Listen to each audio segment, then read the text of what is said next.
buenas noches, bienvenidos al Economista TV, soy Alejandro Radonskic y vamos a tener un programa excelente. Me acompaña, como ya es costumbre, Denise Schmois.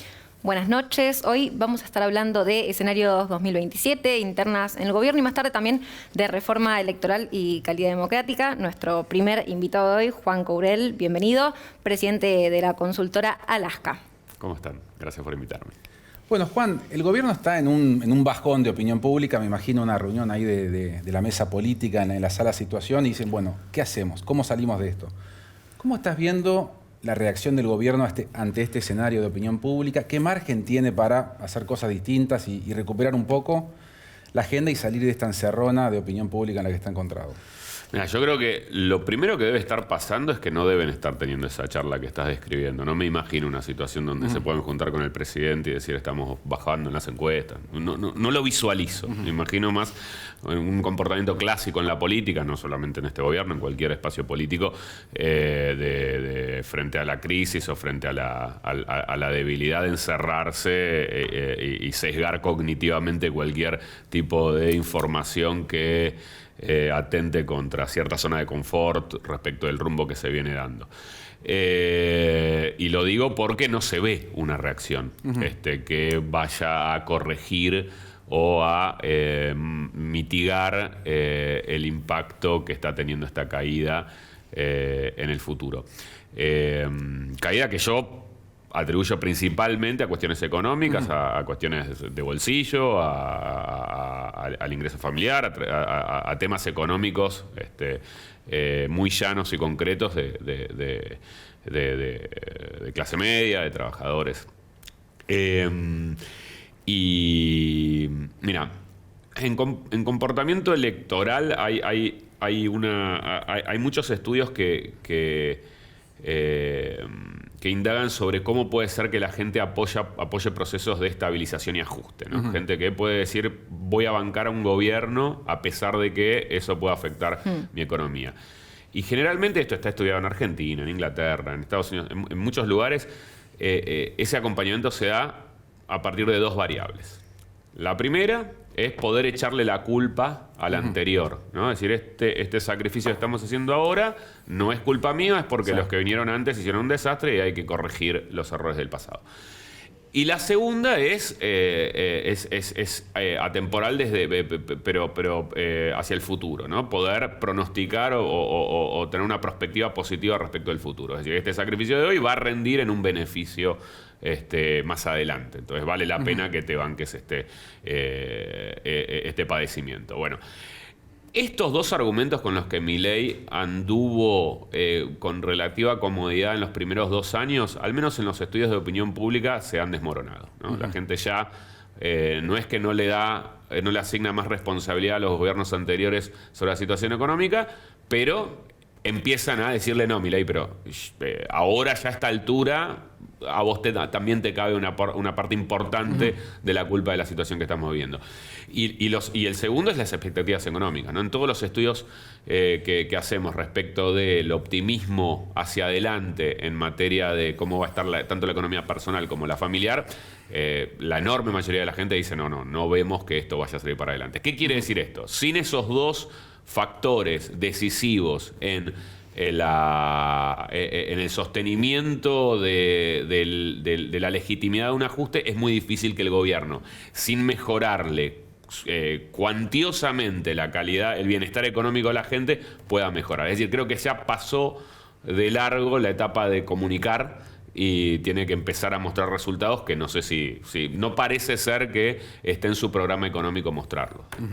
Juan, bueno, hay internas en este gobierno, es algo evidente. Vos hablabas recién de los sesgos cognitivos. Sí. ¿Es un sesgo de los periodistas y de los hiperinformados pensar que las internas impactan en la opinión pública o realmente estas diferencias que uno percibe desde los medios genera cierto ruido en la gente acerca de qué está pasando en el gobierno?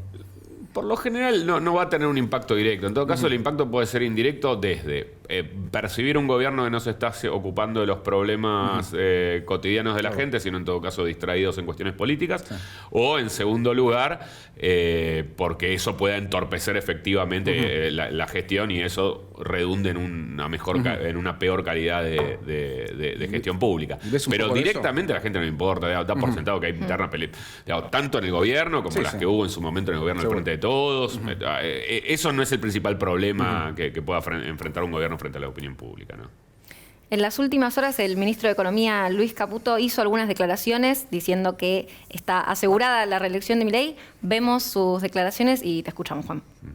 Si vos te quedás moderado y te la pueden ganar. Entonces yo no le tengo, a mí me pasa lo contrario a lo que dicen la mayoría de los consultores, y es la razón por la que creo que van a estar equivocados todos. Yo creo que el año 2027 va a ser un año atípico electoralmente. Atípico.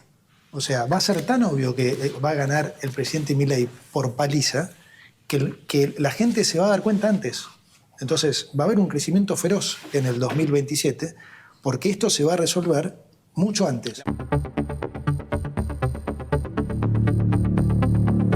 Vimos sus declaraciones. Podría ser uno de los consultores que podría estar equivocado según Caputo. ¿Cuál es tu postura frente a esta proyección y por qué consideras que salió a decir esto en este momento?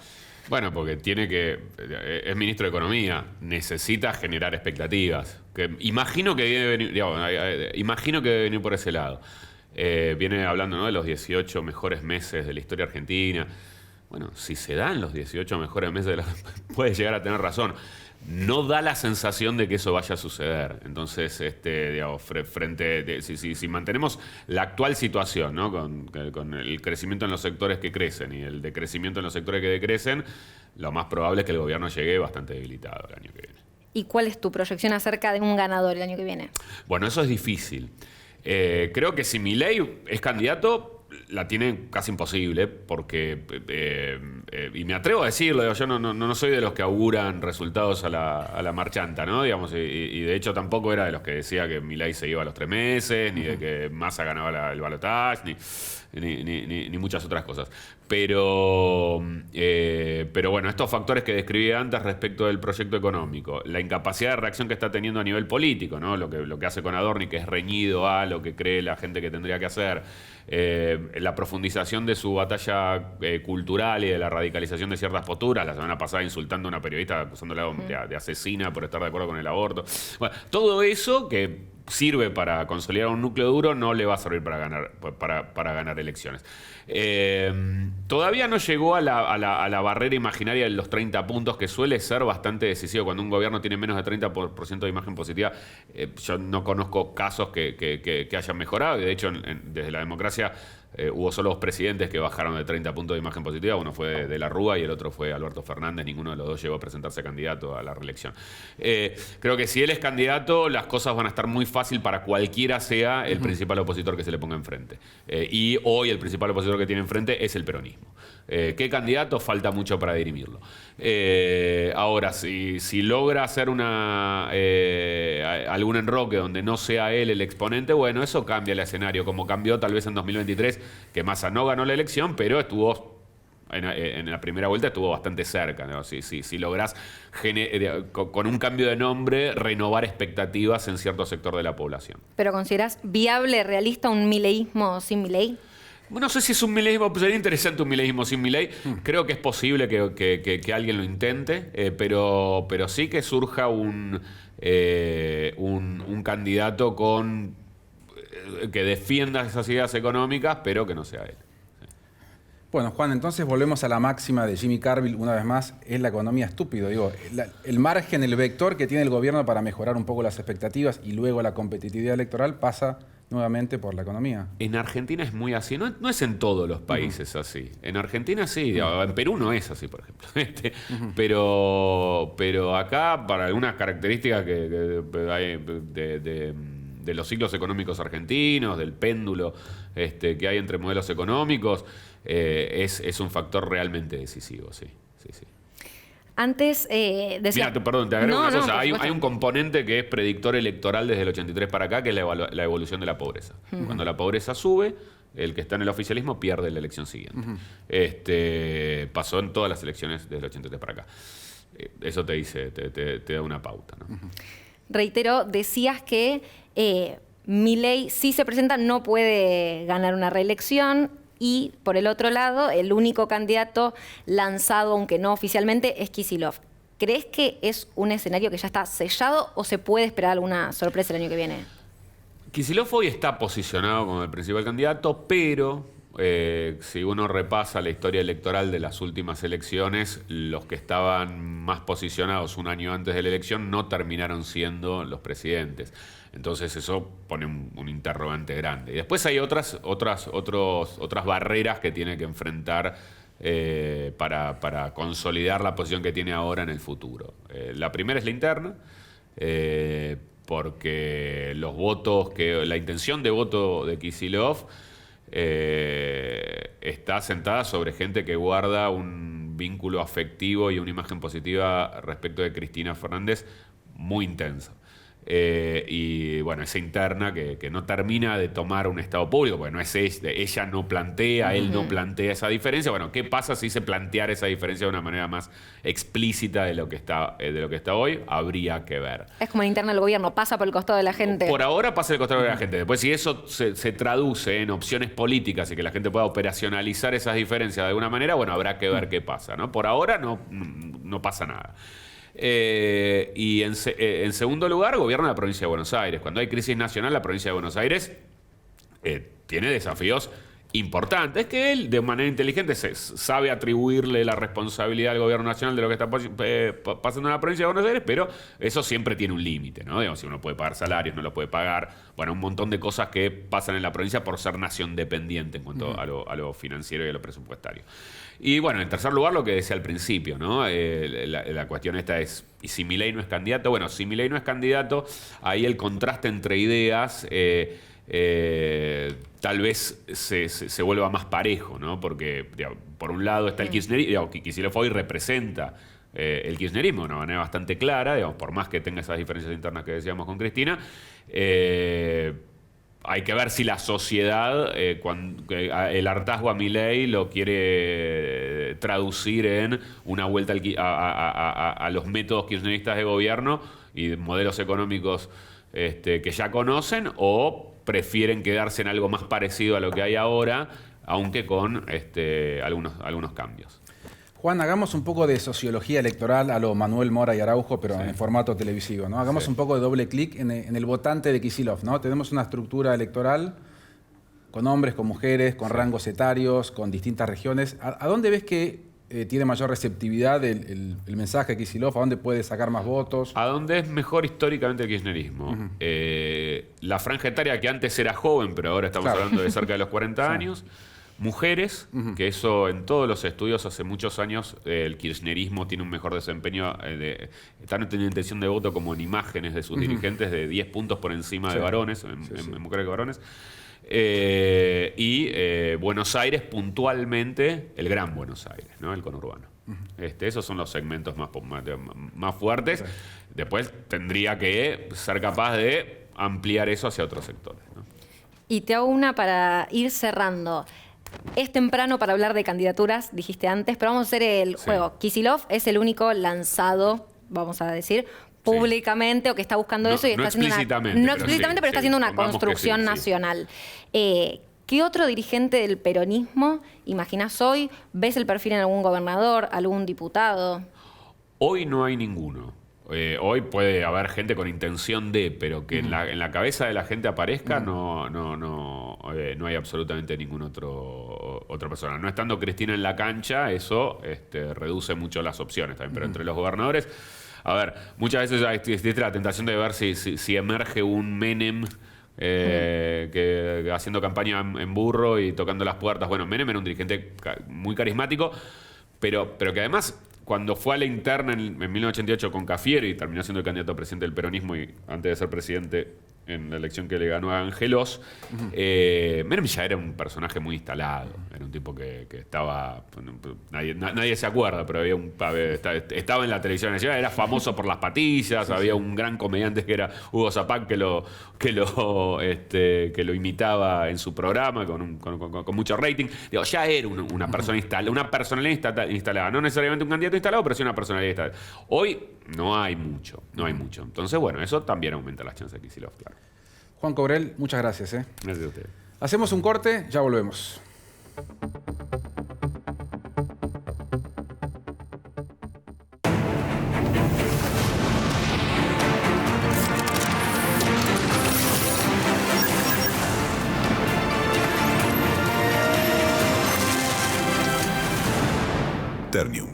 Cero para hacer. Legislatura porteña. Entérate de todo lo que estamos haciendo. Ingresá a legislatura.gov.ar para saber más. Nos une la ciudad.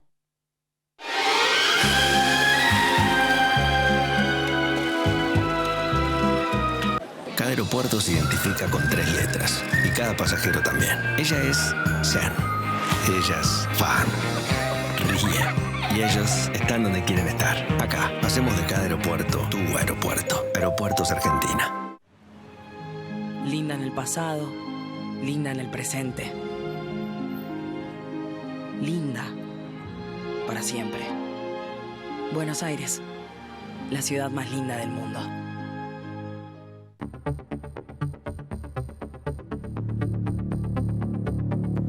Bueno, estamos de vuelta. Nos acompaña ahora Martín D'Alessandro, politólogo y presidente de Poder Ciudadano. Bueno, Martín, ya es un clásico de la democracia que en los años no electorales se debate algún tipo de reforma del régimen electoral. Hoy estamos atravesando uno de esos debates donde quizás la eliminación de las PASO sea lo más novedoso, pero no lo único, ¿no?, que se está discutiendo. ¿Cómo estás viendo este debate por ahora embrionario en el Congreso?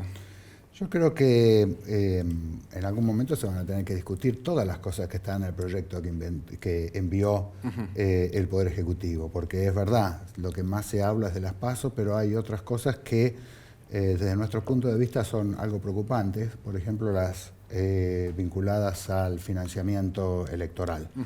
El proyecto abre las puertas abiertamente a una posibilidad de aportes privados a los Estados Unidos. Ilimitadas al estilo Estados Unidos, cuando en realidad parte del sentido de la democracia es que se puedan compensar el poder concentrado que tienen ya los ricos, ¿no es cierto? Entonces, si a las grandes fortunas, que cada vez son más, les damos la posibilidad de que puedan controlar incluso la circulación de las ideas que se ponen a disposición del electorado, eso podría ser entendido como un problema.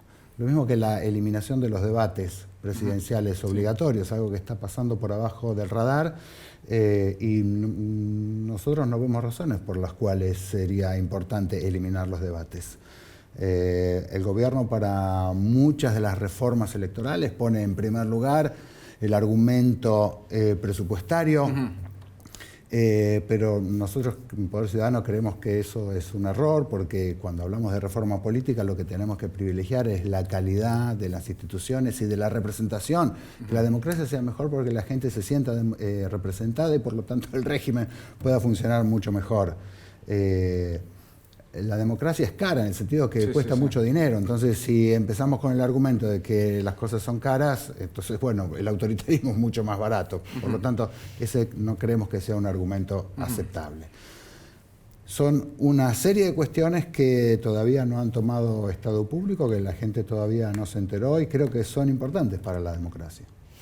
Voy a retomar una cuestión que hablamos en privado el año pasado, que tiene que ver con cuánto pesa la corrupción en el voto. Y recuerdo que en ese momento me decías, bueno, de momento no tanto porque la economía va bien. En este momento, en particular por el caso Adorni, lo pregunto, ¿cuánto está afectando al gobierno? Y pensando en 2027, ahora sí, nuevamente, ¿cuánto pesa la corrupción en el voto? Bueno, sabemos que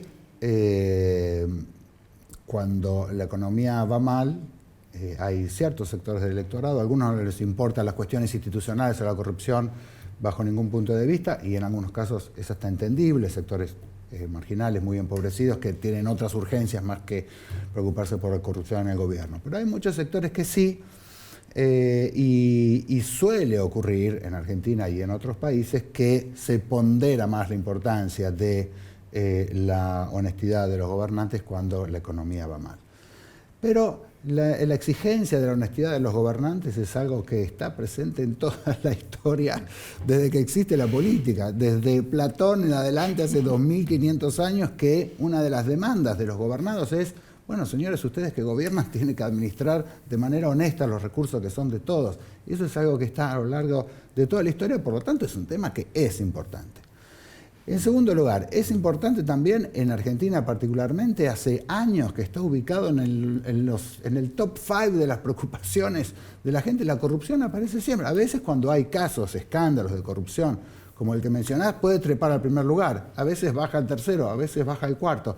pero es un tema que está. Y lo tercero que me gustaría decir que es muy importante es que es difícil, no imposible, pero es difícil que los casos de corrupción tengan un impacto directo en la opción electoral.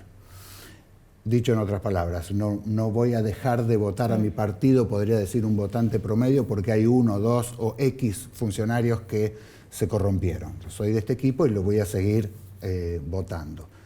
Pero aunque no tenga ese impacto directo en la opción de voto, sí está medido y probado en mediciones comparadas internacionales que los casos de corrupción afectan al régimen democrático como un todo. Entonces, no te hace cambiar de voto, pero te hace descreer un poco más de la democracia, te hace alejarte un poco más, te hace creer que al fin del día todos son iguales. Y eso es lo peor que le puede pasar a un país como la Argentina, que la democracia es lo mejor que ha conseguido en toda su historia. Lo que voy a decir ahora no es corrupción, pero sí son manejos tal vez más opacos que ustedes advertían desde Poder Ciudadano, que están sucediendo en la justicia, porque la llegada de Juan Bautista Maíquez, flamante, si podemos decir todavía ministro de Justicia, aceleró la presentación de pliegos de jueces, y en un informe bastante nuevo ustedes planteaban que esto puede llevar a usarlo como una herramienta de negociación. ¿Qué advertían en términos de vínculos familiares e idoneidad? Bueno, hay un problema generalizado con el Poder Judicial, particularmente en Argentina, pero también en otros países, ¿no es cierto? Y el problema es que los gobiernos, los políticos, podríamos decirle así, tienen muchos incentivos para politizar a la justicia. Entonces, como sobre todo la familia judicial, el Poder Judicial, los jueces, los fiscales, tienen un gran olfato y una gran muñeca y un gran termómetro y son unos grandes lectores de lo que pasa en la política, suele ocurrir, esto es, lo vemos todos los días, que los políticos cuando son poderosos están en el gobierno, tienen cierta, no es absoluta, pero cierta inmunidad, digámoslo de esta manera, y cuando están en el llano, o cuando no tienen tanto poder, resortes o recursos para distribuir, empiezan a desfilar por los tribunales. Entonces, esto es un gran problema, no solamente para el servicio de justicia y para la imagen de la justicia que tiene la ciudadanía, sino también para la propia eficacia y legitimidad de los gobiernos. Esto no es un problema de los de River, los de Boca, los de ahora, los de la AFA, los de la no AFA, los amigos de uno u otro lado de las internas del gobierno, porque esa es una rueda que no termina, va a pasar lo mismo con el próximo.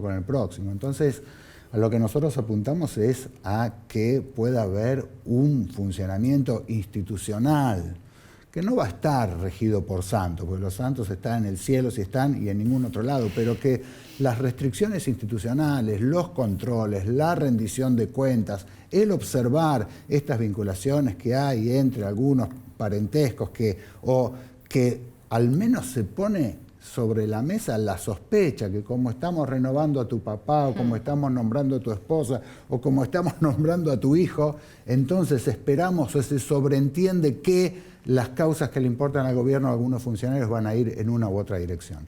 No estoy diciendo que esto sea así, no me consta, espero que no sea así, pero me parece importante que el periodismo ponga el ojo sobre eso, que la sociedad civil organizada ponga el ojo sobre eso, porque todos somos buenos, pero si hay alguien controlando y sobre todo la ciudadanía, vamos a ser mejores y de eso se trata. Martín, planteaste que Milei está atrapado en una suerte de contradicción porque ejerce un liderazgo populista, confrontativo, autoritario, pero también cuenta en su base electoral con respaldo de sectores históricamente republicanos, de buenos modales, podemos decir. ¿Qué es lo que une a esos dos mundos y es una relación que eventualmente va a romperse? ¿Es el espanto nomás? ¿Cómo lo ves eso?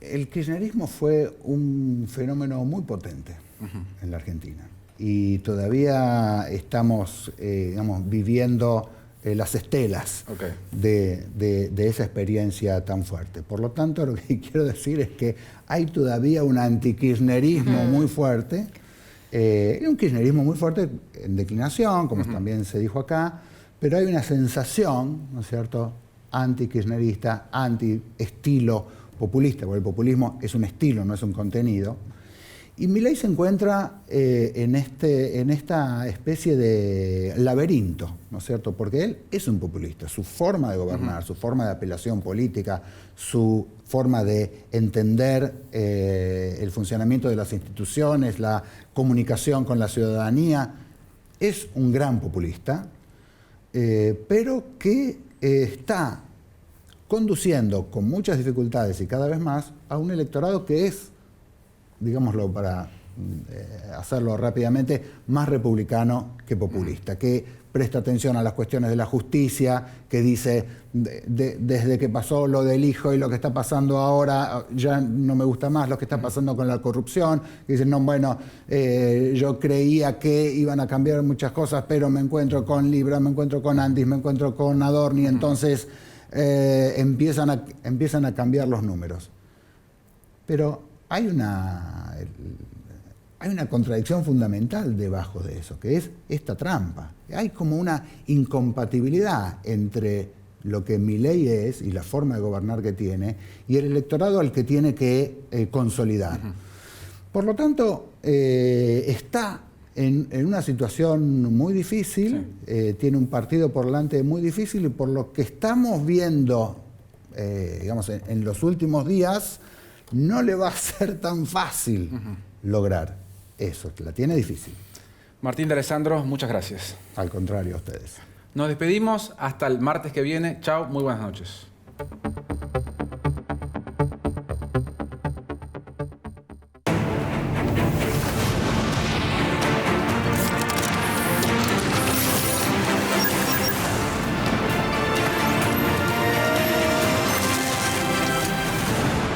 Ternium, acero para hacer.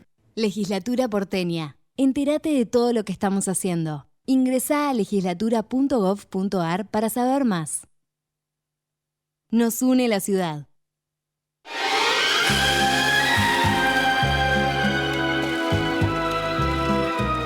Cada aeropuerto se identifica con 3 letras y cada pasajero también. Ella es Sean. Ella es Fan. Ríe. Y ellos están donde quieren estar. Acá, hacemos de cada aeropuerto tu aeropuerto. Aeropuertos Argentina.